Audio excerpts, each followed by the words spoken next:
Howdy folks, Dreadshells here, and welcome back to World of Tanks. Today we're going to be looking at a game that I had in my WZ-132, the Tier 8 Chinese Scout tank on the Paris map, one of the newest, if not the newest, map that Wargaming have released in World of Tanks. Basically a very close-range city map.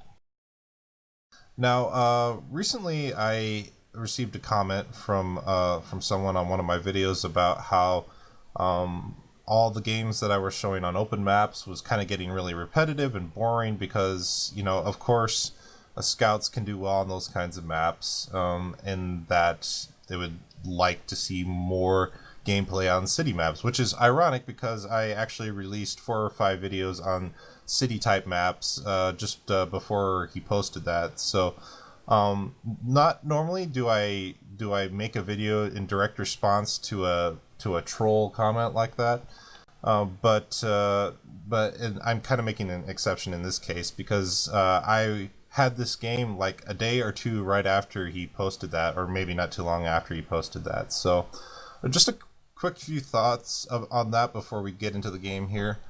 As a scout tank, of course, you're going to be getting better games more frequently on open maps like Sand River, like Khmelevsky, like Prokhorovka, or on semi-open maps like Highway, Redshire, Lakeville, Westfield, those kinds of maps, because they are more suited for the strengths of scout tanks, which is mobility, view range, and camo rating. So of course you're going to be getting good games on those maps a lot more frequently than you will on city maps like Pilsen, like Paris, like Kharkov, like Stalingrad.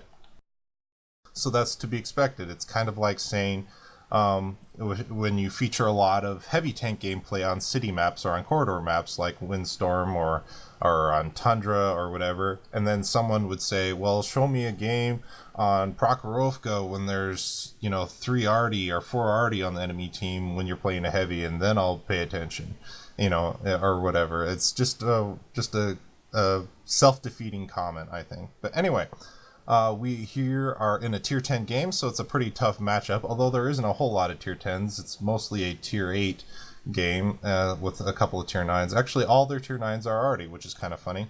And I'm platoon with one of my clanmates here, the War Machine, another one of my clanmates, and a friend of his, and an Object 261. So let's just get started.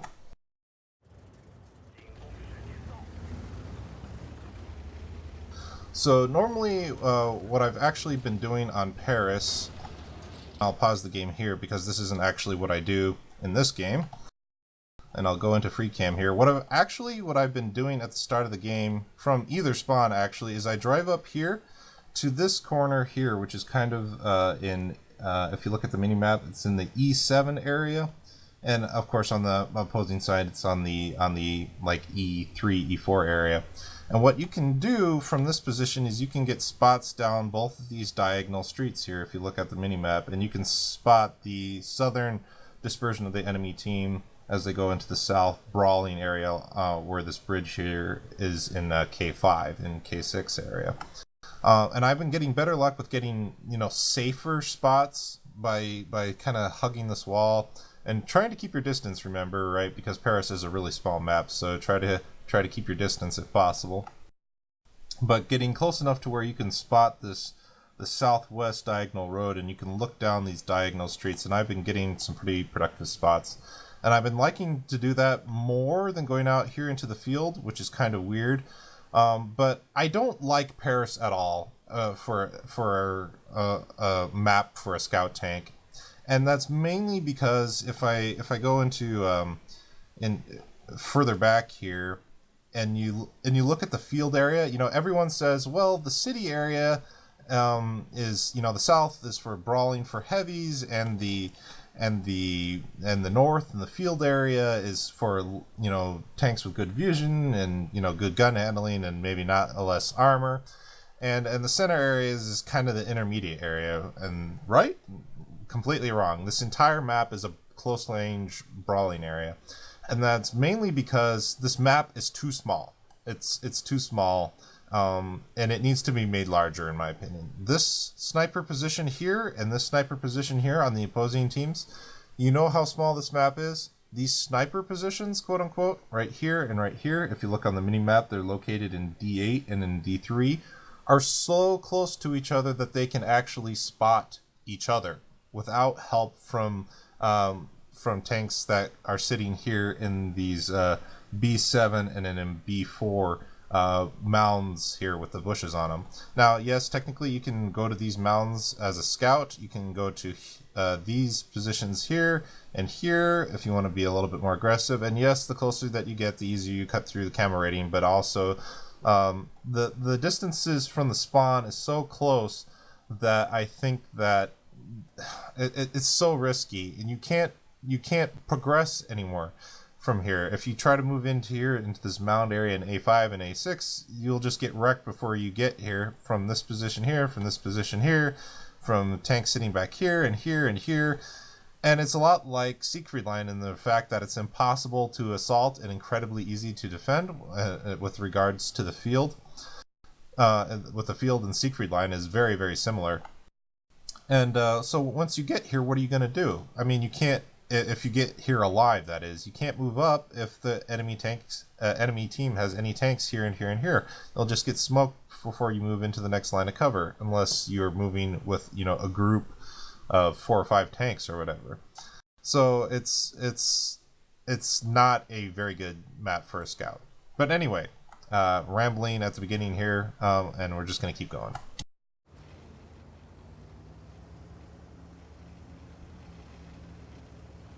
But I'm going to move up here, counter to what I just recommended, and I'm going to use this position here because, you know, whatever, there isn't a whole lot of choices that you can do on Paris and a scout.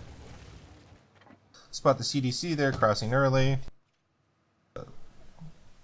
Spot the Mutz and spot the M4190.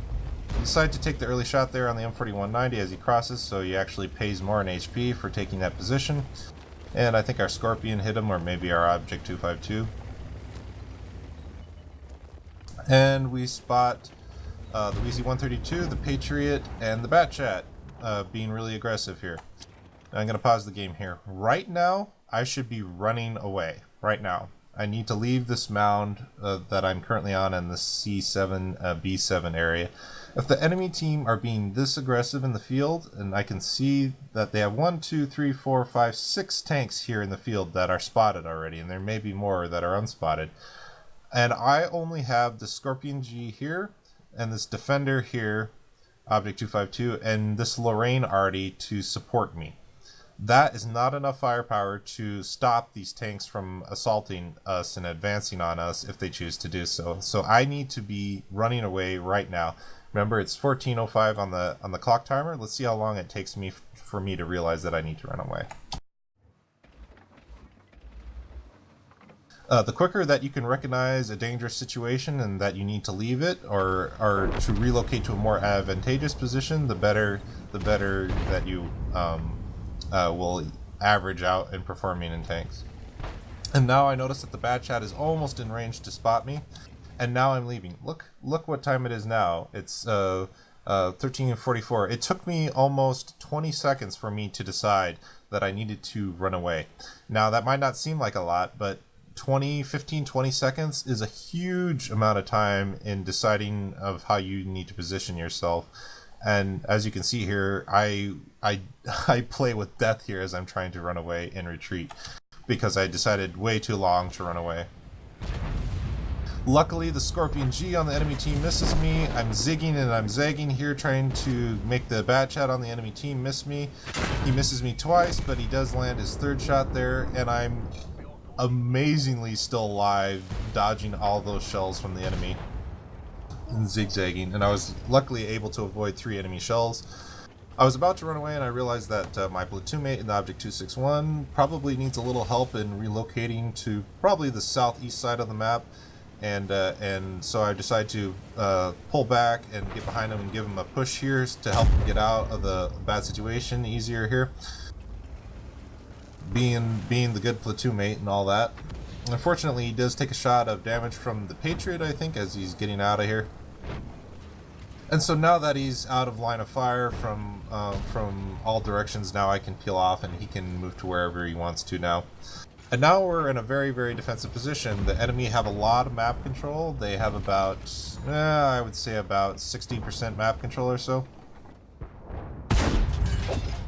Low premium rounds here because I'm shooting at the front of a T-28, although I do have a slight side shot into his drive wheel, and luckily the shot goes through and flies true and goes right where we aimed it, so we're able to get one hit of damage in on the T-28. Those T-28s and T-95 sure have a lot of HP with their recent buff a patch or two ago, along with the Jägtiger and Ferdinand, the German Tier 8 and Tier 9 tank destroyers. But we respot the T-28 and the Panther 88 that's moving up here. Trying to see if I can get any shots in on here. Kind of risky reversing back end out here like this is kind of a dumb. I'd be cautiously peeking with less of an angle. And this Panther 88 is driving into the middle and exposing himself to me and letting me get really easy shots in on him. I'm not sure why he's doing this. Shooting premium rounds here because I was dumb and forgot that I had premium ammo loaded, which I do all the time. And I usually end up paying way more in credits than I need to in some games. Not to say that I'm not shy about shooting premium ammo. I willingly admit that I shoot premium ammo whenever I think I need to in games, but I definitely did not need to shoot premium ammo at that Panther 88. The standard AP rounds with 189 pen is more than enough to go through the frontal weak spots of a Panther 88. And unfortunately I bounced off the bat chat there as somehow the shot went a little high and hit the only spot on his tank that I would bounce, his angled upper hull. Realized that I've been wasting my premium rounds here when I start engaging the bat chat and I switch back to AP. Now I was counting the shells that the bat chat was firing and I'm pretty sure that he's reloading now, so I decide to push in on here and kill him before he reloads and take his gun out of the fight. The 100mm on the WZ-132 is so good for ever since they buffed the rate of fire of it back in patch 9.13, I think is what it was. This tank needed a lot of love after suffering power creep from mainly the RU-251 and the T-54 lightweight, the German and Russian Tier 8 scouts. This tank wasn't really a very relevant other than some good camo rating before they buffed it. And now it has a really good rate of fire. It's has less survivability than the 54 lightweight, but it's a better spotter and has better DPMs. So this tank is really good right now. And so the game wasn't looking very good there for a little while. We were actually down 3 or 4 tanks, but we were able to play the angles well, and our teammates as well, being able in positions to support each other. And now we're starting to pull back the game. And we spot 3 little piggies hiding in a corner somewhere up there in A6. And we get one of them taken out. The one-shot WZ-132 is wrapping around. He didn't know I was here. Really lazy auto-aim shot, actually. I was risking hitting the wreck there of the dead tank and actually not hitting him, which means I might have taken another shot of damage from the WZ before I killed him.